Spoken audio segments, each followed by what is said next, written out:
Ayun guys, dahil napilitan tayong pagawin ng video ni Mrs. Eto, magbibideo tayo, gagawa tayo ng laing.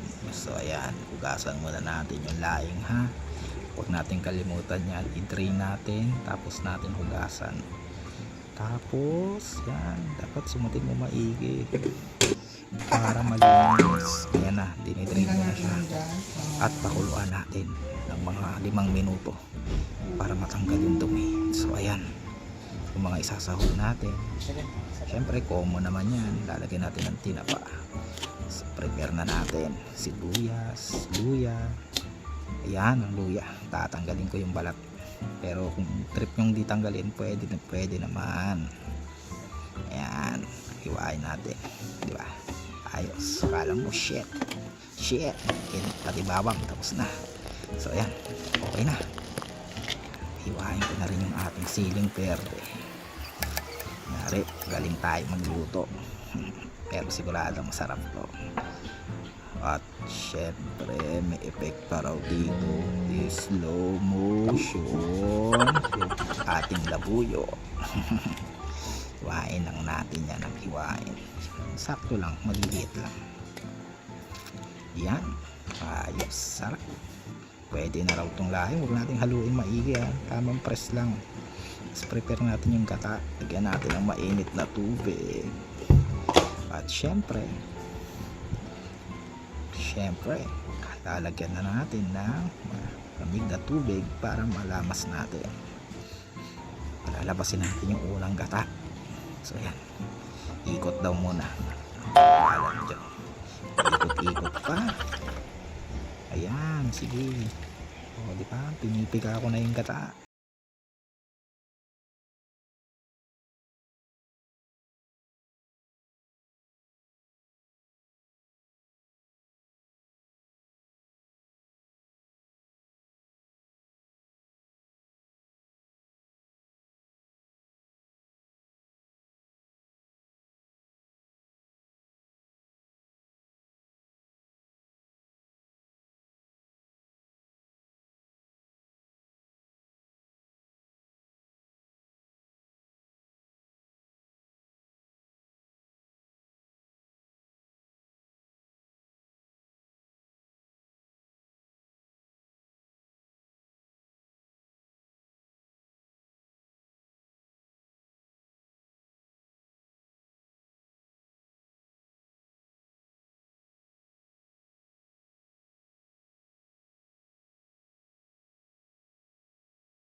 Okay.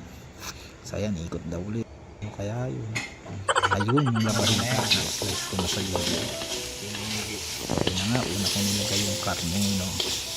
Yung ating baboy. Ulitin na natin siya para magmantika. Yan. Tamang gisa lang. Alagaan nyo sa halo para hindi magdikit-dikit. So ayan na siya, oh. Wow! Yan pa lang, pwede nang kainin eh. Naglagay akong konting mantika kasi hindi siya nagmantika. Hindi mas taba yung ating liempo. Isang guhit lang yan guys ha, mukha lang marami eh. Yan pa lang, masarap ng kainin eh. Naaamoy ko na yung kanyang napakasarap na aroma.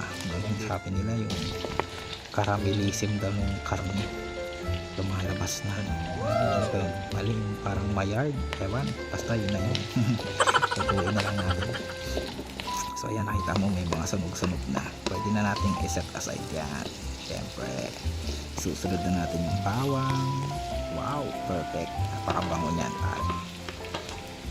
O diba? Sibuyas, sunod mo agad. Tamang gisa, alagaan mo lang sa halo para hindi masunog. So kailangan lang talaga sa pagluluto, matyaga ka. Hindi pwedeng tama na, diba? Dapat pinaghihirapan para masarap yung lasa. Sunod ko na yung luya dyan syempre. medyo pigain mo ng konti sa sandok, pitin mo ng sandok. Yan, tama yan, ganyan lang, tamang isa lang. Ako yan nagluluto kasama ko nagbibideo Tapos nilagyan ko na ng konting siling labuyo para lang mag flavor sa karne natin. So nasa inyo kung gusto nyo ilagay na lahat. So sa akin konti lang, yan lang yung kinaya natin pag sobrang dami ba umanghang lang sobra, pero depende pa rin. Yan, alaga lang sa halo. Sige lang, halo lang para hindi masunog. Huwag mong pigilan, sige, haluin mo. Copyright. Copyright tayo. So ayan, sa tingin ko pwede na yan. Pwede mo nang i-mix yung labahita natin. Yan yung magsisilbing flavor natin ng fish, no? Pwede rin tayo maglagay ng patis. Ako maglalagay na ako ng konting patis din pero konting-konti lang kasi yung labahita ma-flavor na yan tulad na sabi ko, no, hugasan mo yan running water, di ba, para matanggal yung mga dumi niya. Lagyan natin ng paminta. Paminta na siya syempre para mabalance yung flavor niya. Yan, lagyan ko ng konting patis. Hindi na ako mag-aasin. Bakit kanyo? Napakaalat na yung daing natin, yung ating labahita. Yan, nilagyan ko lang siya ng konting patis. Konti lang. Yan, harap talaga at saka ka maghalo ng mag-isa. Lalo na yung ating kawali, hindi naman ganun kakapal. So ayan, nilagay ko na yung unang gata. So syempre lalagay natin yung unang gata, tamang halo, lagyan natin mga 2 kutsarang asukal. So lalagay na natin agad yung sugar, yung iba sa last naglalagay so tayo sa una pa lang lagay na natin kasi para mag-caramelize siya, iba pa rin yung lasa nyan. So yun, may dumaan na sasakyan may jeep yan.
Yan, bantayan mo lang basta medyo natutuyo na siya, no. Tapos konting halo lang, no. So pwede mong takpan. So ilalagay ko na yung para kumulo, tapos hindi na ating kakang-gata. Ayan, sarap. Dyan pa lang masarap na kainin, no. Pero mas masarap yan kung pagtsatsagaan mo pa rin lutuin. So napakahaba ng video na to. Grabe, kahit ako napagod ako kakasalita, hindi naman ako madaldal. Ayan na guys, hindi pa naman ba? Lalagay pa rin tayo. kukuluin natin yan, kaya natin tatakpan. So tamang halo lang, halo. Yes, napakasolid niya. Takpan natin, then after 5 minutes, ayan, ilagay ko na yung siling labuyo, yung natira nating siling at yung siling perde. So again, tatansyahin mo lang, so walang tamang oras. So every 5 minutes or 3 minutes bisitahin mo kung natuyo. Yung apoy mo dapat medium lang ha, mga after 5 minutes ulit yan, medyo naiga na siya. Lagay na natin, huwag natin lalagay agad yung tinapa kasi madudurog lang yan eh. So, mas maganda matitira pa rin siya, malalasahan mo pa rin siya. Yan yung magbibigay ng smoky, no? Smoke flavor ng ano, laing natin, yung tinapa. So nilagay ko na yung natirang sili, hindi ko kasi nilagay lahat kanina eh. So nasa inyo pa rin yun guys, pwede kayo maglagay ng labuyo, no? Pero ako yan, ganyan lang, medyo natutuyo na siya, no? Sa akin okay na yung ganyan eh, no? Pero sa iba pwede mong pagmantikain pa yan.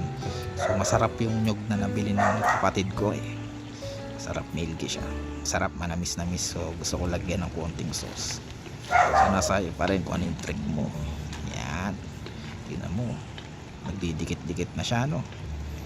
So maganda na siya, makikita mo yan, dumapot na siya. Hindi siya lata, yung nakagandahan dyan guys, dahil tuyong-tuyo yung gabi natin, hindi tulad ng ibang gabi na lata. Pag ginahin mo ito, hindi, ramdam mo pa rin talaga yung texture ng gabi. So yan yung discard dyan, wag mo laging tatakpan. Hindi ko na yan tinakpan guys, halo na lang hanggang sa lumabas yung mantika niya ng konti. Ayoko pag mantikain ng masyado. Pero again, sabi ko nga, kung gusto mo ng mamantika, pag mantikain mo, gusto mo may isasahog ka sa kanin mo, no? Yan, sarap niyan, amoy pa lang. Dapat alam mo rin tignan yung Kainin na ng dapat bulit-bulit ka. asawa ko. Ready to eat na guys. Ang napakasarap na laing. Thank you guys.